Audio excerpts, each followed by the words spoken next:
Outstrip.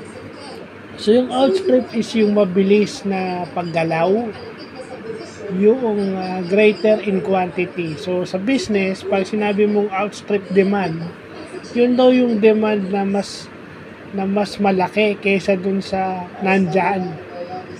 No, mas malaki yung expected kaysa dun sa existing na demand. So yun ang ibig sabihin. So ginagamit din pala yung outstrip sa negosyo. Yung word na outstrip sa negosyo, lalo na sa demand. So yun yung importanteng nalaman natin. No?